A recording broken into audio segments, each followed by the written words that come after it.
नमस्कार साथियों, स्वागत है आप सभी का आपके अपने YouTube चैनल विद्या पाव पे। दोस्तों, आशा करता हूँ आप लोग अपने घर में स्वस्थ होंगे, मस्त होंगे और अपनी एग्जामिनेशन की तैयारी बहुत अच्छे से कर रहे होंगे। तो दोस्तों, जैसे कि आप लोग जानते हैं, हमने सीरीज स्टार्ट करी है डीएलएड सेकंड सेमेस्टर पेपर 3 की। इसमें हमने लघु उत्तरीय प्रश्न स्टार्ट किए थे। तो पिछली वीडियो में हमने पेज नंबर 53 से ऊपर के यहाँ तक किया था। अब आज की इस वीडियो में हम यहाँ से स्टार्ट करने वाले हैं पेज नंबर 54 से। तो चलिए शुरू करते हैं। पहला प्रश्न है, मृदा अपरदन से आप क्या समझते हैं? इसके कारण एवं रोकने के उपायों पर प्रकाश डालिए। तो इसका उत्तर है, मृदा अपरदन प्राकृतिक रूप से घटित होने वाली एक भौतिक प्रक्रिया है जिसमें मुख्यतः जल और वायु जैसे प्राकृतिक भौतिक बलों द्वारा भूमि की ऊपरी मृदा के कणों को अलग कर बाहर ले जाना सम्मिलित है। यह सभी प्रकार की भू आकृतियों को प्रभावित करता है। मृदा अपरदन के कारण मृदा अपरदन के दो मुख्य कारक हैं, वातावरणीय कारक जो कि जल तथा वायु से होते हैं, और जैविक कारक जो कि वनों का नष्ट होने से होते हैं। प्रभाव क्या पड़ता है? मृदा अपरदन से बहुत अधिक क्षति होती है। इससे मिट्टी की उपजाऊ शक्ति नष्ट हो जाती है। इसको रोकने के कारण क्या है? परत अपरदन। मृदा की लगभग एक समान पतली का भूमि से जल बहाव के द्वारा कटाव को परत अपरदन कहते हैं। परत अपरदन के नाम से जाना जाता है। वर्षा जल बौछार के द्वारा मृदा कटाव ही परत अपरदन के नाम से जाना जाता है। वर्षा की बूंदों के टकराने से मृदा कण अलग हो जाते हैं एवं बढ़ा हुआ अवसादन मृदा छिद्रों को बंद करके जल सोखने की दर को कम कर देता है। ठीक है, अगला प्रश्न है, मृदा अपरदन क्या है? तो मृदा अपरदन के एक स्थान से दूसरे स्थान तक पहुंचने अथवा मूल स्थान से हट जाने को मृदा अपरदन कहते हैं। यह तेज आंधी, तूफान एवं वर्षा के जल द्वारा होता है। अगला प्रश्न है, मृदा अपरदन यानी मिट्टी के कटाव के कारण क्या कारण है? बताइए। तो इसका उत्तर है, मिट्टी के कटाव के कारण कॉजेज ऑफ सॉइल इरोजन। मिट्टी के कटाव के निम्नलिखित कारण हैं, जो कि हैं भूमि का ढाल, वर्षा की अधिकता और तीव्र हवाएं, वनों की कमी, मिट्टी का प्रकार, तापमान में परिवर्तन, पशुओं के चरने से, हवा के कटाव से और नदियों की बाढ़ से कटाव। अगला है प्रश्न, मृदा अपरदन को रोकने के उपाय बताइए। तो मृदा अपरदन को रोकने के उपाय हैं, भूमि के कटाव को निम्नलिखित प्रकार से रोका जा सकता है। अधिक वन लगाए जाने चाहिए और उनकी सुरक्षा करनी चाहिए। नदियों के आसपास की भूमि की सुरक्षा करनी चाहिए। बांध एवं जलाशयों का निर्माण किया जाना चाहिए। अधिक क्षेत्रों में कृषि करनी चाहिए। कृषि के तरीकों में भी सुधार करना चाहिए। मरुस्थलों में अधिक पेड़ लगाने चाहिए। अगला पॉइंट है, कृषि क्षेत्रों में फालतू पानी के निकास के लिए नालियां बना देनी चाहिए। ढालू जमीन पर सीढ़ीदार खेती की जानी चाहिए। अदल बदल कर फसलें बोनी चाहिए। हवा से भूमि कटाव को रोकने के लिए हरी खाद या कंपोस्ट खाद डाली जाए। पेड़ों की पट्टियाँ लगाकर सिंचाई की पर्याप्त व्यवस्था करनी चाहिए। और बाढ़ वाले क्षेत्रों में कटाव कम करने के लिए क्षेत्र के दोनों ओर वन लगाकर पानी को इधर उधर निकाल देना चाहिए। अगला प्रश्न है, कार्य से क्या अभिप्राय है, स्पष्ट कीजिए। तो इसका उत्तर हो जाएगा, जब कोई बल लगाकर किसी वस्तु की स्थिति में परिवर्तन किया जाता है तो हम कहते हैं कि बल द्वारा कार्य किया गया कार्य बल तथा बल की दिशा में उत्पन्न विस्थापन के गुणनफल के बराबर होता है। अगला प्रश्न है, ऊर्जा किसे कहते हैं? विभिन्न प्रकार के ऊर्जाओं का संक्षिप्त वर्णन कीजिए। तो इसका उत्तर हो जाएगा, किसी वस्तु पे कार्य करने की क्षमता को उस वस्तु की ऊर्जा कहते हैं। ऊर्जा अदिश राशि है। माकसा पद्धति में ऊर्जा का मात्रक जूल है।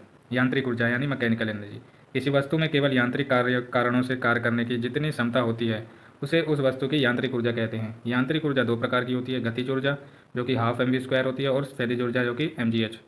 गतिज ऊर्जा जिसे काइनेटिक एनर्जी कहा जाता है, किसी वस्तु में उसकी गति के कारण जितनी ऊर्जा निहित होती है अर्थात वस्तु में गति के कारण जितना कार्य करने की क्षमता होती है उसे उस वस्तु की गतिज ऊर्जा कहते हैं।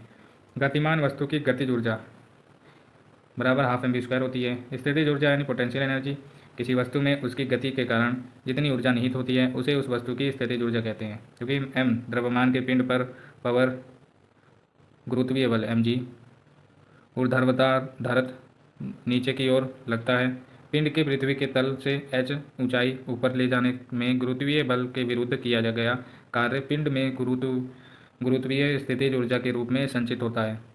अतः पिंड की गुरुत्वीय स्थितिज ऊर्जा बराबर होती है बल गुणे विस्थापन बराबर mg गुणे h बराबर mgh। किसी वस्तु द्वारा एकांक समय में चली गई दूरी को चाल कहते हैं। इसका मात्रक मीटर पर सेकंड होता है। अगला प्रश्न है, यांत्रिक ऊर्जा कितने प्रकार की होती है? तो इसका उत्तर हो जाएगा, यांत्रिक ऊर्जा यानी मैकेनिकल एनर्जी, किसी वस्तु में केवल यांत्रिक कारणों से कार्य करने की जितनी क्षमता होती है उसे उस वस्तु की यांत्रिक ऊर्जा कहते हैं। यांत्रिक ऊर्जा दो प्रकार की होती है, गतिज ऊर्जा तथा स्थितिज ऊर्जा। अगला प्रश्न है, कार्य का मापन की धारणा को स्पष्ट कीजिए। तो इसका उत्तर हो जाएगा, कार्य वह भौतिक क्रिया है जिसमें किसी वस्तु पर बल लगाकर उसे उस बल की दिशा में विस्थापित किया जाता है। इसके अनुसार कार्य होने के लिए आवश्यक है बल और बल की दिशा में विस्थापन। इस परिभाषा के अनुसार यदि कोई मजदूर सिर पर बोझा लिए हुए एक स्थान पर खड़ा है तो वह कोई कार्य नहीं कर रहा है। इसी प्रकार यदि दीवार को धक्का दिया जाए तो चूंकि दीवार अपने स्थान से नहीं हटती, कोई कार्य किया हुआ नहीं माना जाता। पुस्तक पढ़ने में भी यद्यपि मानसिक परिश्रम होता है, तो भौतिकी के अनुसार कोई कार्य नहीं होता, क्योंकि कोई बल ही नहीं लग रहा है। अगला है कार्य की माप।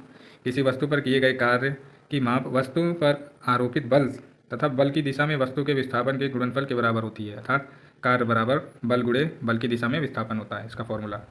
अगला प्रश्न है ऊर्जा का मापन कैसे करेंगे। तो ऊर्जा का मापन किसी वस्तु की कार्य करने की क्षमता में को उस वस्तु की ऊर्जा कहते हैं। अतः प्रत्येक कार्य करने वाली वस्तु में कुछ न कुछ ऊर्जा होती है। जैसे फेंका गया पत्थर खिड़की के शीशे को तोड़ सकता है, जलता हुआ कोयला जल को भाप में बदल सकता है, आदि। ऊर्जा का मात्रक एमकेएस पद्धति में ऊर्जा का मात्रक जूल है।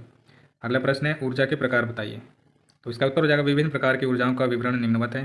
पहला है यांत्रिक ऊर्जा। किसी वस्तु द्वारा किए गए यांत्रिक कार्य को यांत्रिक ऊर्जा कहते हैं। ये दो प्रकार की होती है, गतिज ऊर्जा एवं स्थितिज ऊर्जा। तो रासायनिक ऊर्जा, प्रकाश, ताप ऊर्जा, विद्युत ऊर्जा, परमाणु ऊर्जा, ध्वनि ऊर्जा, आवेशीय ऊर्जा और सौर ऊर्जा, ये सब और ऊर्जा के प्रकार हैं। ठीक है। अगला प्रश्न है जीवन के अस्तित्व के लिए ऊर्जा क्यों आवश्यक है। तो इसका उत्तर हो जाएगा जनसंख्या में तेज़ी से वृद्धि हो रही है। जीवन को सुविधाजनक बनाने वाले यातायात, मनोरंजन, उद्योगों एवं अन्य साधनों में भी निरंतर वृद्धि हो रही है, इसलिए ऊर्जा की खपत दिनों दिन बढ़ती जा रही है। खाद्य पदार्थों जैसे डबल रोटी, बिस्कुट, ठंडे पेय एवं आइसक्रीम आदि का उत्पादन व्यावसायिक हो गया है।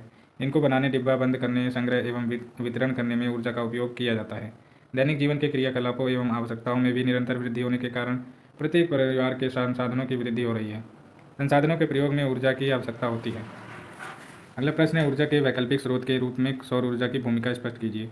तो इसका उत्तर है सूर्य ऊर्जा का सबसे अधिक प्रत्यक्ष एवं विशाल स्रोत है। सूर्य पृथ्वी का सबसे निकटतम तारा है, अतः पृथ्वी पर ऊर्जा का सबसे विशाल स्रोत भी सूर्य ही है। पृथ्वी पर सूर्य की ऊर्जा ऊष्मा तथा प्रकाश के रूप में प्राप्त होती है।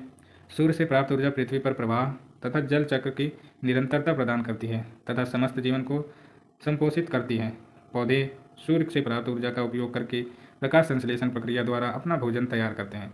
इसी भोजन द्वारा पृथ्वी पर समस्त जीवधारियों का संपोषण होता है। सूर्य से प्राप्त ऊर्जा को सौर ऊर्जा यानी सोलर एनर्जी कहते हैं। आज सभी देशों के वैज्ञानिकों का मानना है कि संसार में प्रतिदिन खपत होने वाली कुल ऊर्जा का लगभग 50,000 गुना ऊर्जा सूर्य से प्रतिदिन मिलती है। अतः ऊर्जा संकट से उबरने का एकमात्र उपाय सौर ऊर्जा को अधिकाधिक उपयोग में लाना है। इसके लिए सौर कुकर, सौर जल ऊष्मक तथा सौर सेलों का उपयोग प्रारंभ किया जा चुका है। तो अगला प्रश्न है सौर ऊर्जा का दोहन किस प्रकार करेंगे। सौर ऊर्जा का दोहन, way of using the solar energy. सौर ऊर्जा का दोहन अग्रलिखित दो प्रकार से किया जा सकता है। पहला है प्रत्यक्ष रूप से। सौर ऊर्जा प्रत्यक्ष रूप से दो प्रकार के से उपयोग में लाई जा सकती है। एक तो उसमें उसे ऊष्मा के रूप में संग्रहित करके तथा दूसरे उसे सीधे विद्युत ऊर्जा में परिवर्तित करके। जिन युक्तियों द्वारा सौर ऊर्जा को ऊष्मा के रूप में संग्रहित करके उपयोग में लाते हैं उन्हें सौर तापन युक्तियाँ यानी सोलर हीटिंग डिवाइस कहते हैं। जैसे सोलर कुकर, वे युक्तियाँ जिनमें सौर ऊर्जा को सीधे विद्युत में बदला जाता है, सौर सेल यानी सोलर सेल कहलाते हैं। अगला है अप्रत्यक्ष रूप से। सौर ऊर्जा को अप्रत्यक्ष रूप से निम्नलिखित दो प्रकार से उपयोग में लाया जा सकता है। पौधों में सौर ऊर्जा को रासायनिक ऊर्जा यानी जैव द्रव्यमान में परिवर्तित करके, वायु, सागरीय लहरों तथा सागर के विभिन्न जल स्तरों में तापांतर के फलस्वरूप होने वाली ऊर्जा का उपयोग करके। अगला प्रश्न है सौर कुकर एवं पर संक्षिप्त टिप्पणी कीजिए। तो सोलर कुकर, सौर तापमान युक्ति सिद्धांत का उपयोग सौर कुकर बनाने में किया जाता है।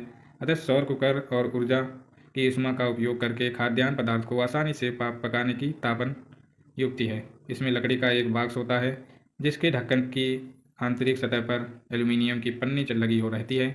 बॉक्स के अंदर एक दोहरी दीवार का कांच का ढक्कन लगा हो रहता है। बॉक्स की दीवार अंदर से काले रंग से पुती रहती है तथा उसके अंदर कुचालक पदार्थ जैसे रुई भर देते हैं। अब स्टील अथवा एल्यूमिनियम के बर्तन की बाहरी सतह को काला रंग कर इसमें वह खाद्य पदार्थ भर लेते हैं जिसे पकाना होता है।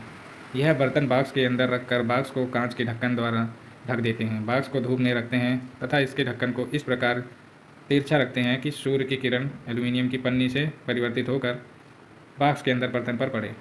कुछ देर बाद हम पाते हैं कि बर्तन में रखा खाद्य पदार्थ पक जाता है। अगला प्रश्न है सौर सेल का वर्णन कीजिए। तो सौर सेल एक ऐसी युक्ति है जो सौर ऊर्जा को सीधे ही विद्युत ऊर्जा में रूपांतरित करती है। सौर सेल का सिद्धांत, सौर सेल प्रायः सेलेनियम तथा अर्धचालक जैसे सिलिकॉन तथा गैलियम से बनाए जाते हैं। ये अर्धचालक सामान्यतः विद्युत के चालक नहीं होते हैं, लेकिन इनमें कुछ विशेष अपद्रव्य मिलाने से इसकी विद्युत चालकता बहुत बढ़ जाती है। इन पर प्रकाश पड़ने पर भी इनका ताप बढ़ने से इनकी चालकता बढ़ जाती है। अतः यह अपद्रव्य मिश्रित अर्धचालक पर सूर्य से आने वाला प्रकाश डाला जाए तो अर्धचालक की सतहों के बीच विद्युत विभवांतर उत्पन्न हो जाता है। यही सौर सेल का सिद्धांत है। अगला प्रश्न है, सौर सेल के उपयोग क्या हैं? तो सौर सेल के कुछ प्रमुख उपयोग निम्नलिखित हैं। कृत्रिम उपग्रह तथा अंतरिक्ष में सौर ऊर्जा से विद्युत ऊर्जा प्राप्त करने के लिए, लाइट हाउस में विद्युत ऊर्जा प्राप्त करने के लिए, जल पंप, रेडियो तथा टीवी अभिग्राहियों को प्रचलित करने के लिए, प्रकाश स्तंभों को विद्युत शक्ति प्रदान करने के लिए, समुद्र तट से दूर निर्मित खनिज तेल के कुएं खोदने में आवश्यक विद्युत शक्ति प्राप्त करने के लिए, घड़ियाँ, कैलकुलेटर आदि चलाने के लिए। अगला प्रश्न है, पवन चक्की का वर्णन कीजिए।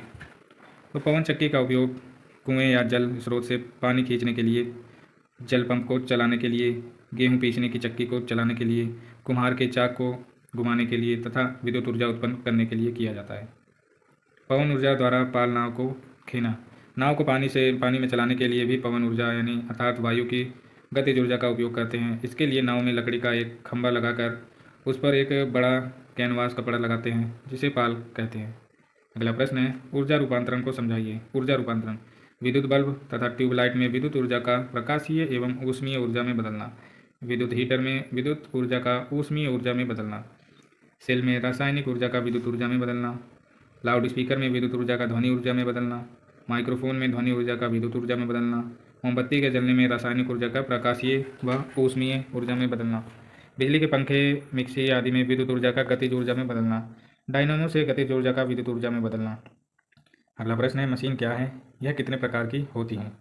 तो मशीन एक ऐसी युक्ति है जिसके द्वारा बल के परिमाण को बदला जा सके, अर्थात उसकी सहायता से एक बिंदु पर किसी दिशा में बल लगाकर उसका प्रभाव दूसरे बिंदु पर और किसी दूसरे दिशा में पैदा करके कुछ कार्य किया जाता है।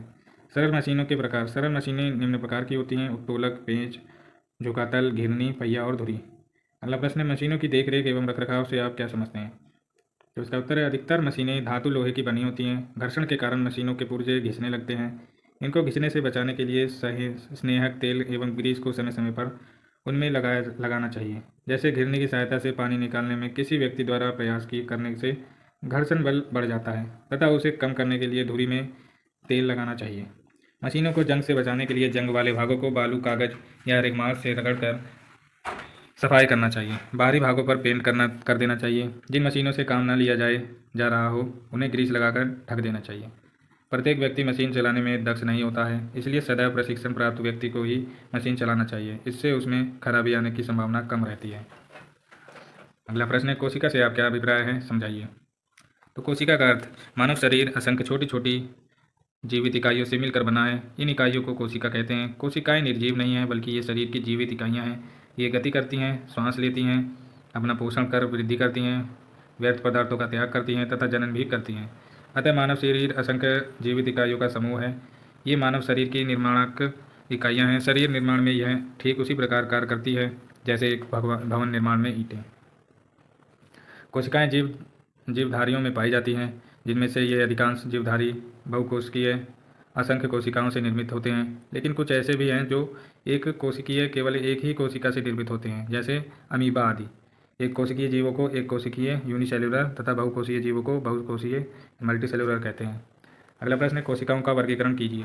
प्रत्येक कोशिका की आंतरिक संरचना प्राप्त होती है, लेकिन उनका बाह्य आकार तथा कार्य पृथक पृथक होते हैं। कार्यों और आकार के आधार पर कोशिकाओं को कई भागों में बांटा गया है। रक्त कोशिका, जिसे हम ब्लड सेल कहते हैं। रक्त में दो प्रकार की कोशिकाएं पाई जाती हैं, श्वेत रक्त कोशिकाएं और लाल रक्त कोशिकाएं। लाल रक्त कोशिकाएं गोल तथा तस्तरी के समान उभरी हुई होती हैं। श्वेत कोशिकाएं अनियमित आकार की होती हैं। अगला है पेशीय कोशिकाएं यानी मस्कुलर सेल। तो पेशीय कोशिकाएं पतली, लंबी और दोनों सिरों पर नुकीली होती हैं। ये आपस में मिलकर पेशीय ऊतकों का निर्माण करती हैं, जिनके द्वारा शरीर के समस्त आंतरिक, बाह्य एवं और ऐच्छिक तथा अनैच्छिक अंगों क्रियाशील रहते हैं। अगला है अस्थि कोशिका यानी बोन सेल। अस्थि निर्माणक कोशिकाओं को अस्थि कोशिकाएं कहते हैं। ये बेलनाकार होती हैं तथा चारों ओर महीन छोटे छोटे रेशों निकलने रहते हैं। अगला है तंत्रिका कोशिका यानी नर्वस सेल।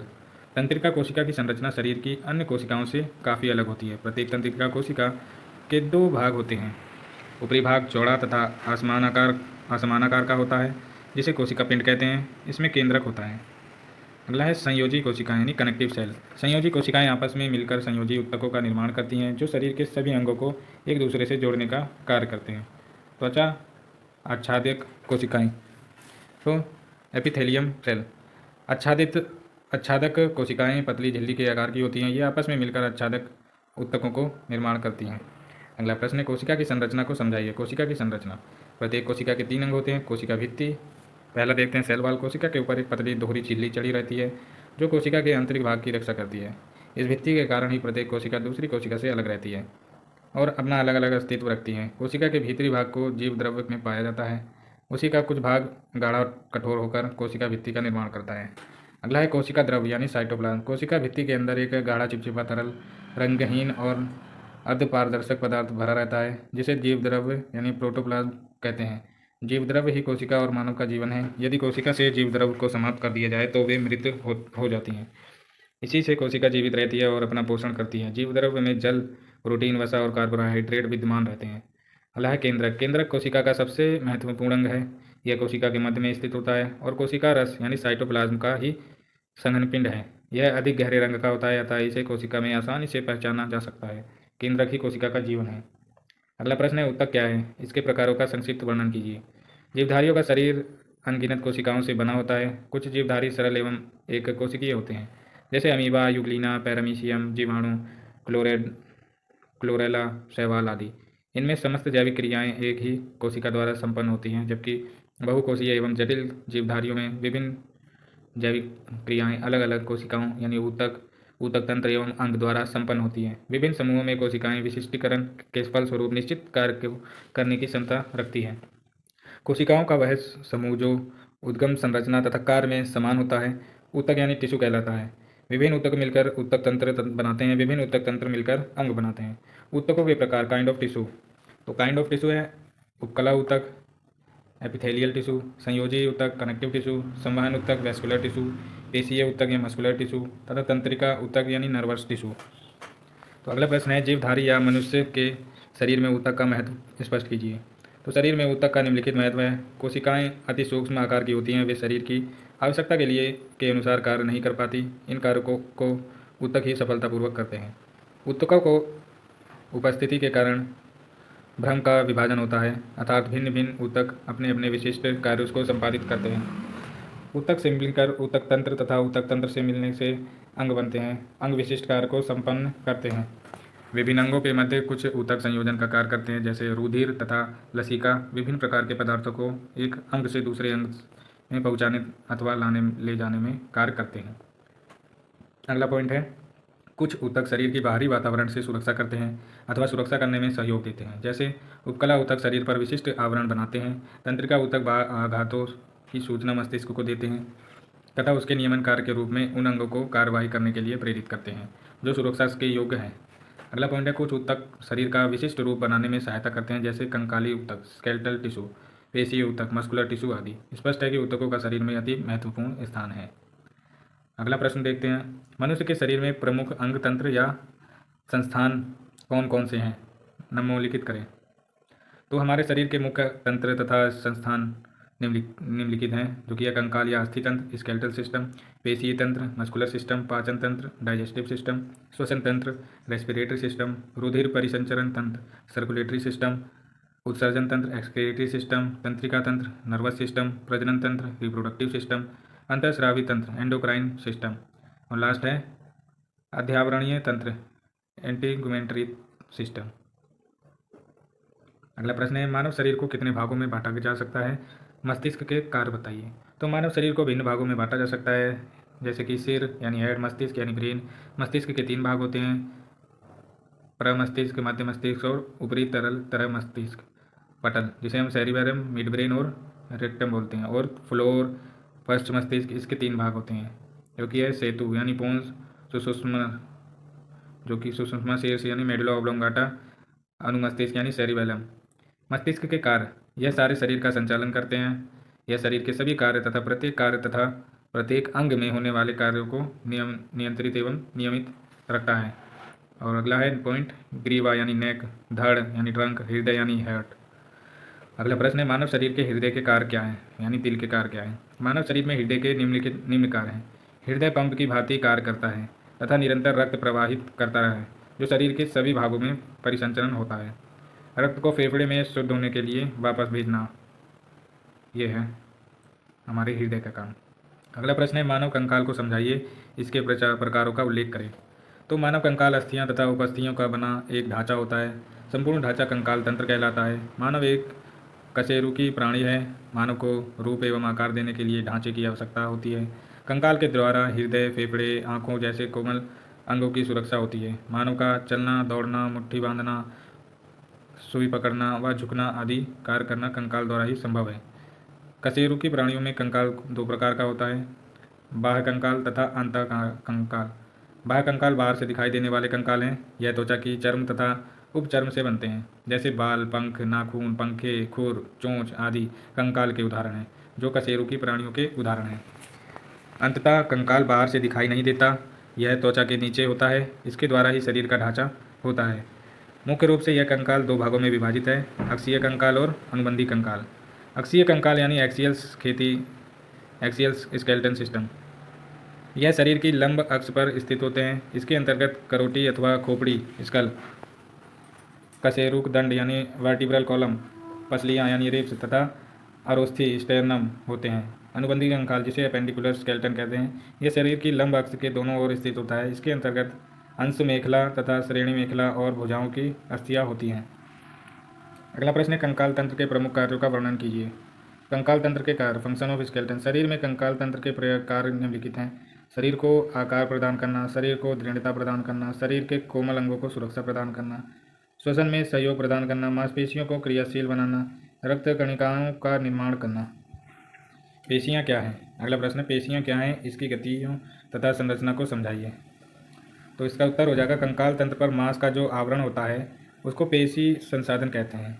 शरीर की सभी प्रकार की गति अस्थियाँ एवं पेशीय के संबंध से उत्पन्न होती हैं। पेशियों में दो प्रकार की गति पाई जाती है, संकुचन तथा शिथिलन या प्रसरण। पेशी का संकुचन दो प्रकार का होता है, ऐच्छिक और अनैच्छिक। पेशी का संरचना, पेशियाँ विभिन्न प्रकार की होती हैं। जिन अस्थियों के सहारे से पेशियाँ जुड़ी रहती हैं, उन्हीं के कारण की तरह इनका भी आकार होता है। प्रत्येक पेशी बाल जैसी कोशिकाओं से मिलकर बनती है।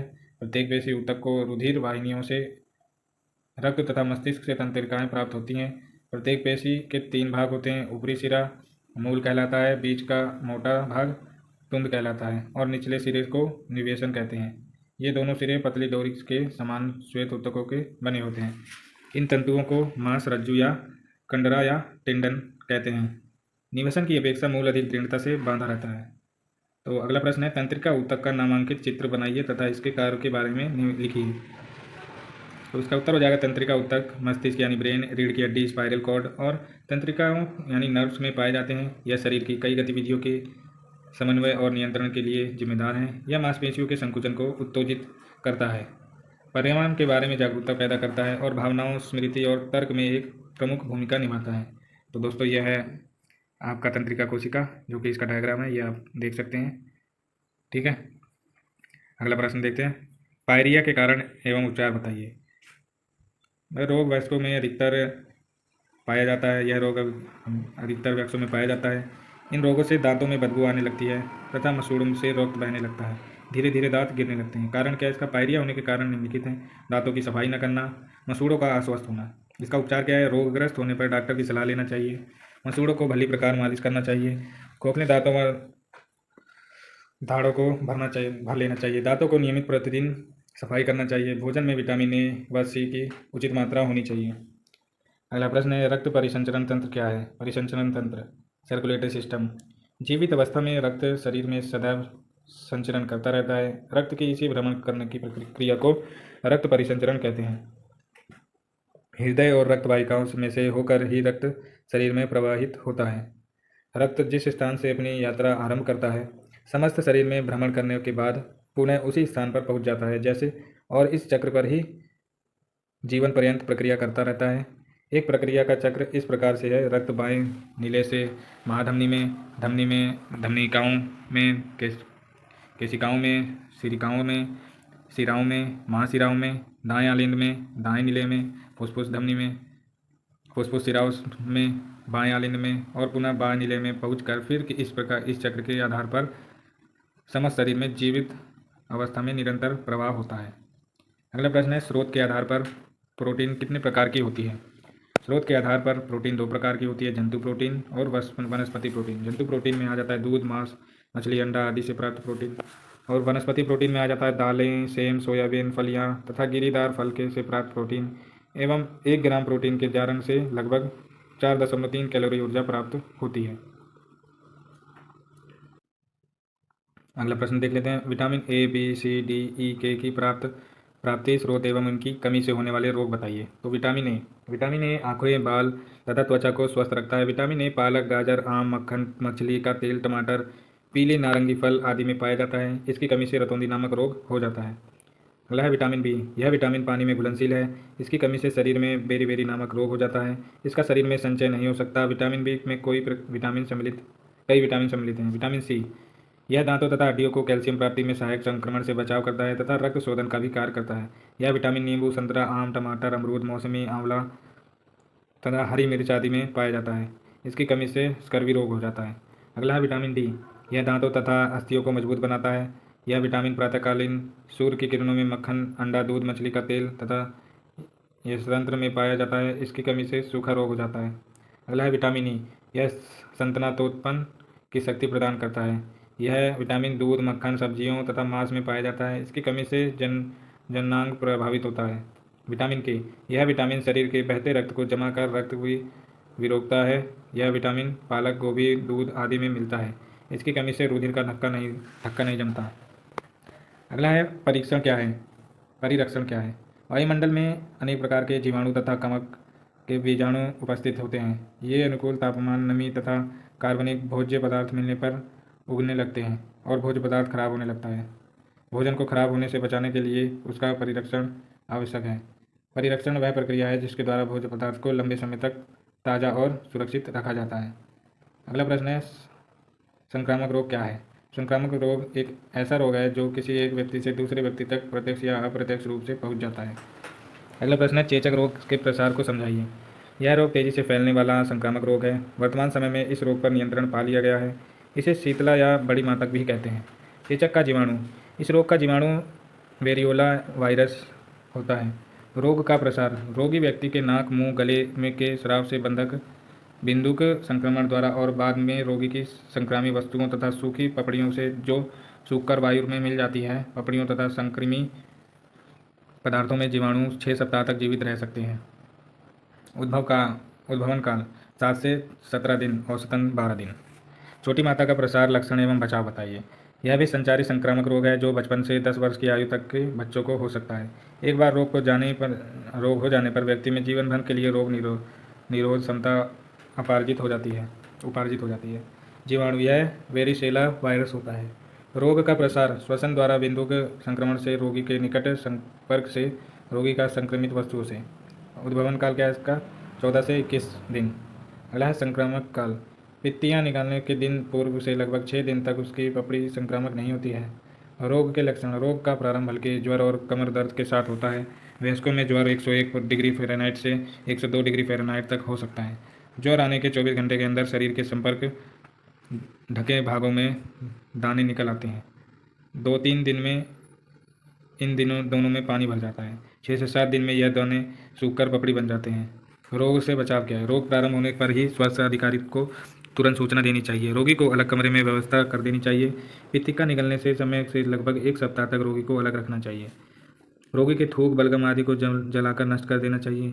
रोगी ने ठीक होने पर रोगी के सभी सामान और दूसरे को साबुन, सोडा व गर्म पानी से धोना चाहिए। अगला प्रश्न है, खसरा रोग के लक्षण व इससे बचाव के उपाय बताइए। बच्चों में फैलने वाला संचारी रोग है। 6 माह से 10 वर्ष तक की आयु के बच्चों को ग्रसित करता है। इसका जीवाणु क्या है? वायरस द्वारा होता है। रोगों का प्रसार, रोग का प्रसार सीधे रोगी के संपर्क में श्वसन द्वारा, बिंदु संक्रमण से और रोगी व्यक्ति के संक्रामी पदार्थों से होता है। इसका उद्भवन काल क्या है? लगभग 10 से 14 दिन। संक्रामक काल क्या है इसका? दाने निकलने के 4 दिन पूर्व से 5 दिन बाद तक। रोगों के लक्षण क्या है? प्रारंभ में जुकाम, सिरदर्द, खांसी और हल्का ज्वर होता है। 1-2 दिन बाद ज्वर की तीव्रता 103 डिग्री फ़ारेनहाइट तक हो जाती है और नाक तथा आँखों से पानी आने लगता है। ज्वर के 4थे दिन तक मुंह के भीतरी भाग में, चेहरा और कान के पीछे दाने निकल जाते हैं। धीरे धीरे दाने सारे शरीर में फैल जाते हैं। 1-2 दिन तक यह दोनों दाने तीव्रता पर रहते हैं और फिर सूखने लगते हैं। रोग से बचाव क्या है? अगर रोग का संदेह हो तो संदेही व्यक्ति को तुरंत अलग कर देना चाहिए। लगभग 7 दिन तक रोगी को सभी से अलग रखना चाहिए। रोगी के श्वसन मार्ग से निकलने सभी पदार्थों को जलाकर नष्ट कर देना चाहिए। रोग ठीक होने पर रोगी से सभी सामान को अच्छी तरह विसंक्रमित करना चाहिए। अगला प्रश्न है, हैजा रोग किसे कहते हैं, किस प्रकार फैलता है? यह बहुत ही तीव्र संक्रामक बीमारी है। गर्मी के मौसम में यह रोग अधिक फैलता है। समय समय पर इसका प्रसार महामारी के रूप में भी होता है। यह सभी आयु वर्ग के लोगों को समान रूप से प्रभावित करता है।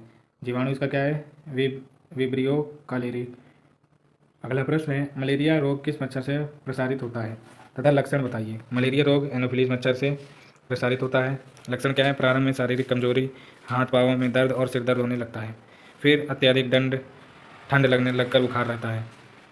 ठंड की अवस्था में रोगी को कपकपी बढ़ जाती है। यह अवस्था आधा घंटा से 2 घंटा तक रहती है।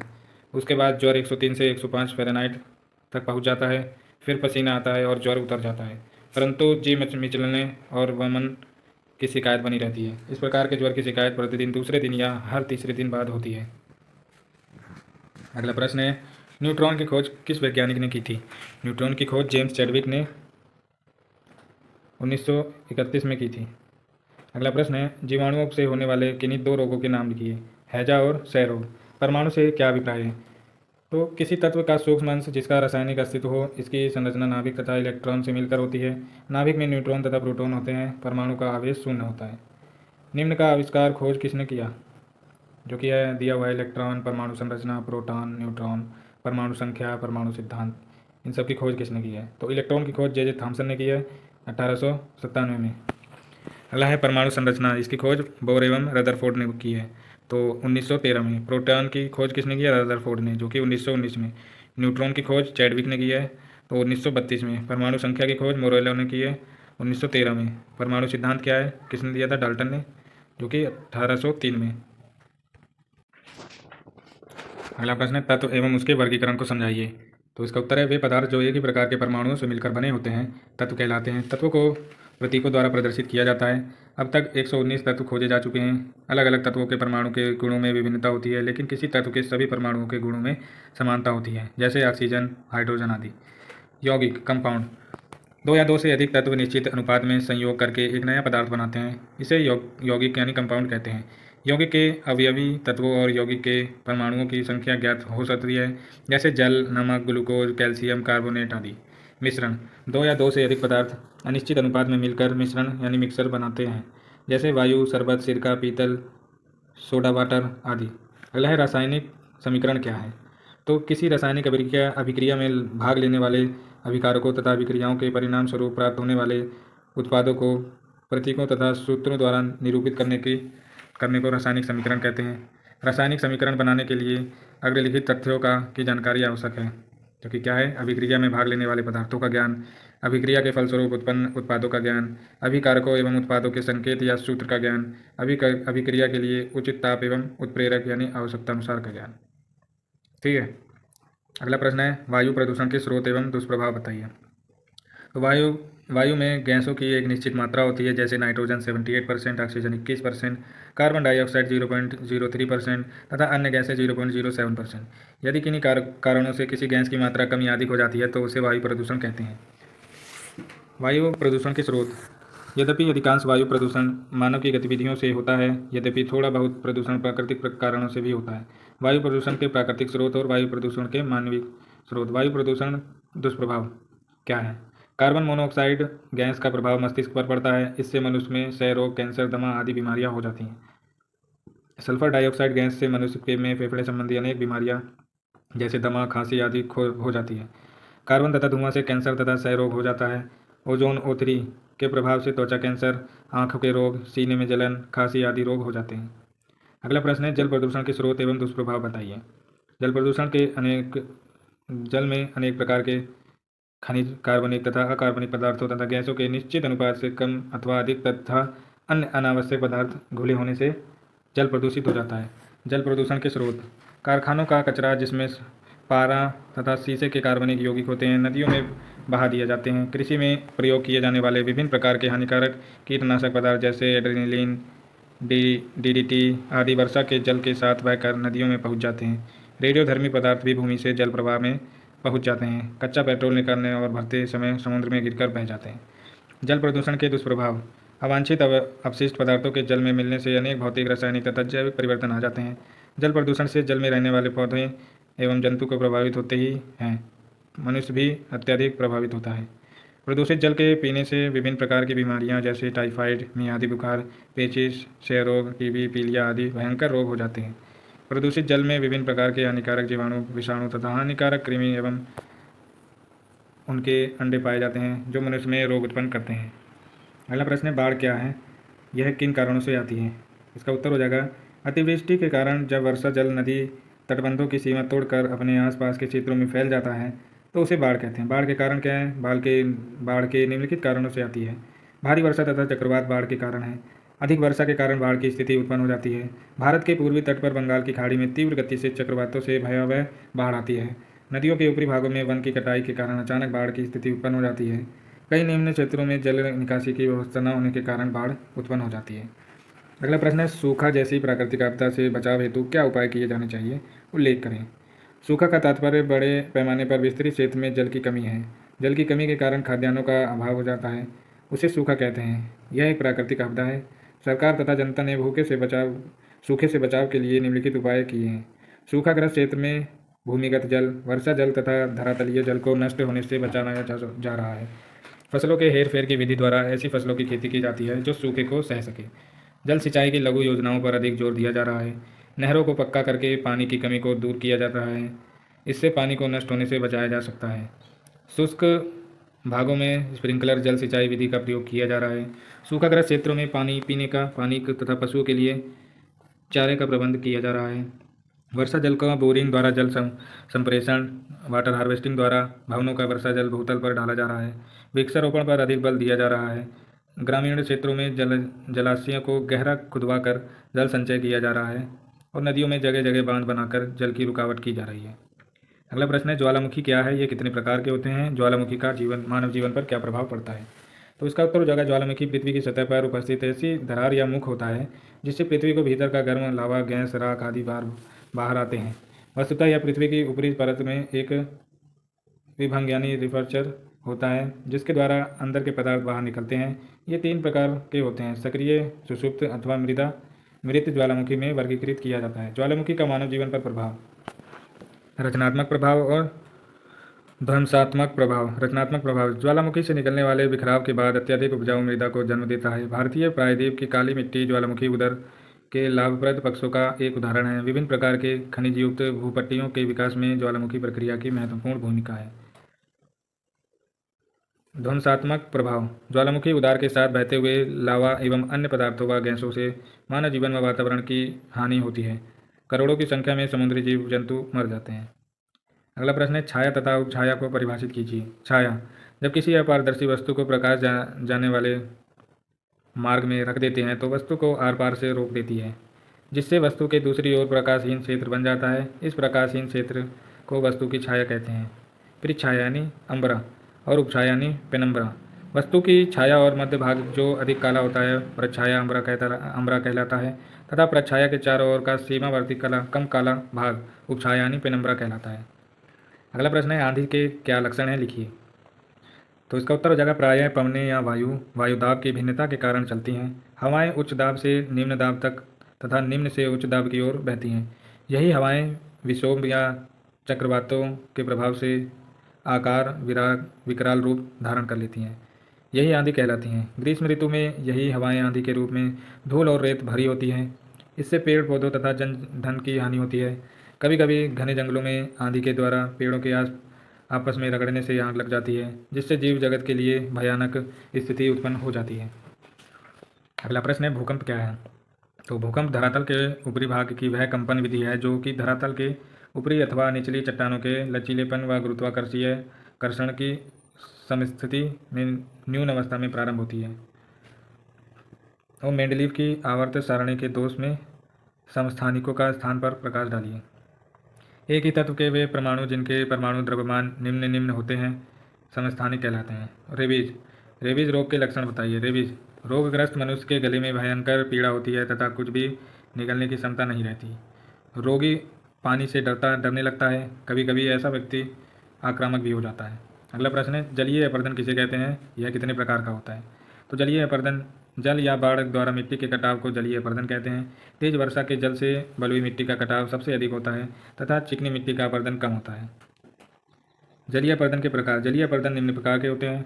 वर्षा बूंद अपरदन, अल्पसरिता अपरदन, अवनालिका या खंडन अपरदन, परत अपरदन, बीहड़ अपरदन, नदी तट अपरदन, पुलिन या समुद्र तट अपरदन, हिमनद अपरदन और भूस्खलन द्वारा अपरदन। अगला प्रश्न है, अम्ल क्या है। अम्ल और क्षार की पारस्परिक क्रिया द्वारा लवण तथा पानी का बनना कैसे कौन सी क्रिया है। तो इसका उत्तर है, अम्ल वे पदार्थ हैं जो जलीय विलयन में हाइड्रोजन आयन देते हैं। अम्ल और क्षार की पारस्परिक क्रिया द्वारा लवण और पानी का बनना उदासीनता की क्रिया कहलाता है। अगला प्रश्न है, उदाहरण देते हुए स्पष्ट करें कि एक ही परिवर्तन विभिन्न परिस्थितियों में अनुकूल तथा प्रतिकूल हो सकता है। तो इसका उदाहरण है, फसल तैयार करते समय वर्षा का होना अनुकूल परिवर्तन है, परंतु फसल पक जाने पर वर्षा का होना प्रतिकूल परिवर्तन है। अगला प्रश्न है, दैनिक जीवन में घर्षण बल का क्या महत्व है, उदाहरण देते हुए समझाइए। तो दैनिक जीवन में घर्षण बल का बहुत महत्व है। खुरदरी सतह पर हम बिना फिसले चल सकते हैं। पहिए और ब्रेक के बीच लगे घर्षण बल से ही वाहन की गति नियंत्रित कर सकते हैं। माचिस की तीली माचिस की सतह पर घर्षण पर बल के कारण जलती है। अगला प्रश्न है, जड़ों के मुख्य कार्य क्या हैं। मक्का, प्याज, सरसों तथा बैगन में पाई जाने वाली जड़ों के नाम बताइए। तो जड़ों का मुख्य कार्य पौधों को जमीन से पानी तथा मजबूती प्रदान करना होता है। तो मक्का का झकड़ा जड़ होती है जिसमें रेशेदार जड़ होती है। प्याज में झकड़ा जड़ होती है जो कि उपस्थानिक जड़ और रेशेदार जड़ होती है। और सरसों में मूसला जड़ होती है। बैगन में मूसला जड़ होती है। अगला प्रश्न है, धारावाही परिनालिका से क्या अभिप्राय है, सचरित्र वर्णन कीजिए। तो यदि किसी कुचालक पदार्थ जैसे लकड़ी, गत्ता, मोटा कागज या प्लास्टिक की बेलनाकार नलिका के ऊपर तांबे के विद्युत रोधित तारों को नलिका की लंबाई पर लपेटा जाए तो इस प्रबंध को परिनालिका कहते हैं। इसके तार के सिरों को शुष्क सेल बी, कुंजी के तथा धारा नियंत्रक आर से जोड़ देते हैं। यदि इस प्रकार लटकाया जाए तो जाता है कि यह क्षैतिज तल में घूमने के लिए स्वतंत्र हो।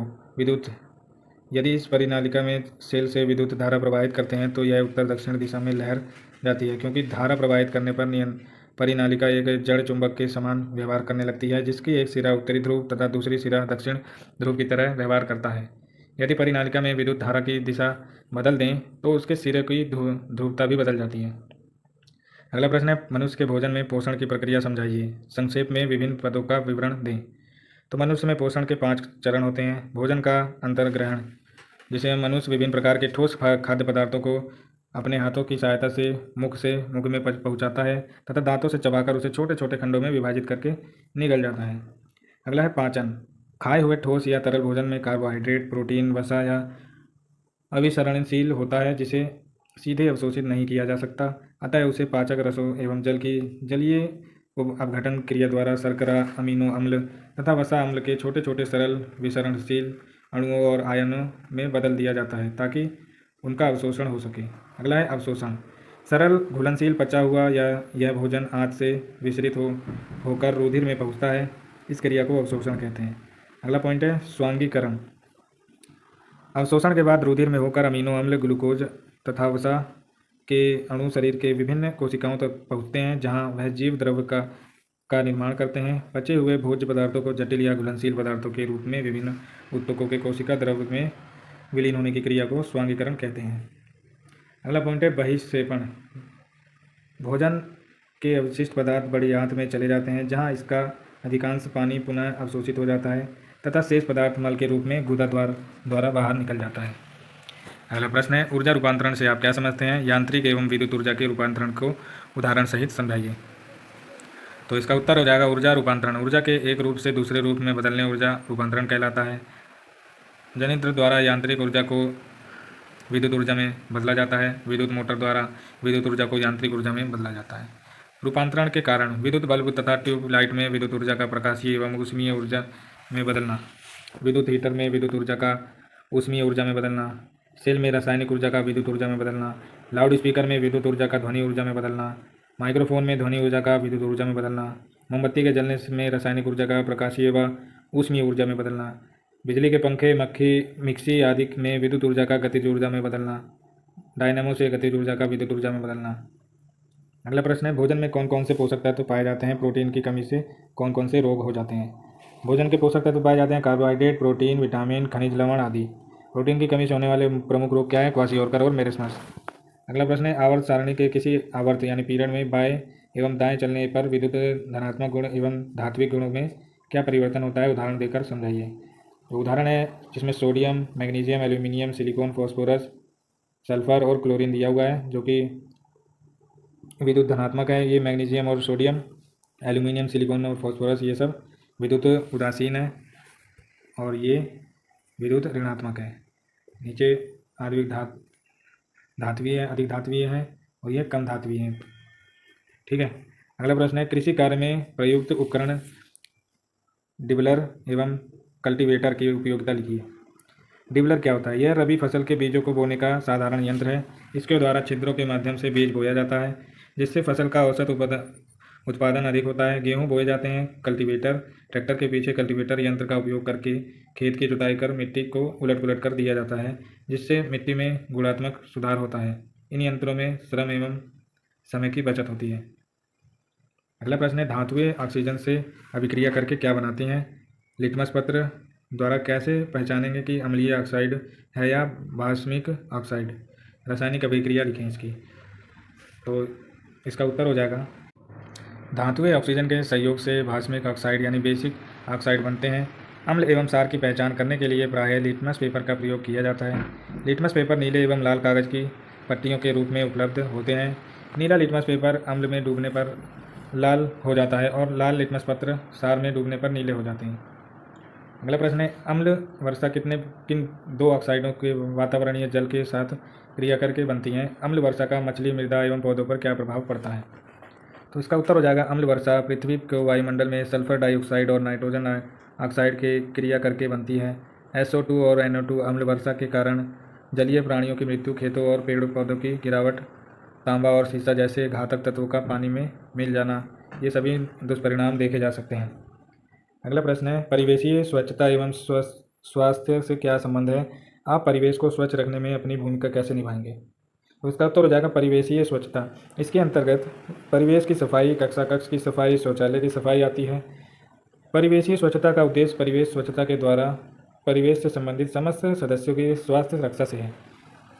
यदि परिवेश में स्वच्छता होगी तो इसका लाभ समाज को भी होगा। स्वास्थ्य स्तर को ऊंचा रखने के लिए परिवेशीय स्वच्छता का प्रभावशाली कार्यक्रम लागू करना होगा।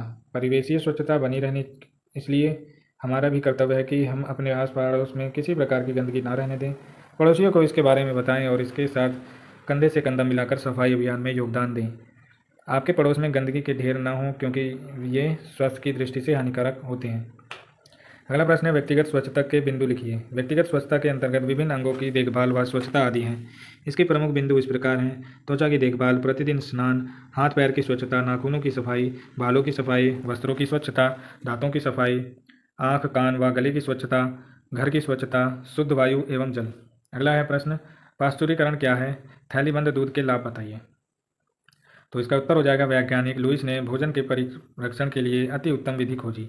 इस विधि को पाश्चुरीकरण कहते हैं। इस विधि का उपयोग दुग्ध डेयरियों में किया जाता है। इस विधि में दूध को पहले आधा घंटा 63 डिग्री सेल्सियस, फिर 15 मिनट 72 डिग्री सेल्सियस पर गर्म करते हैं। तुरंत 10 डिग्री सेल्सियस तक ठंडा करके जीवाणु रहित पैकेट में बंद करके ठंडे स्थान में भंडारण कर लेते हैं।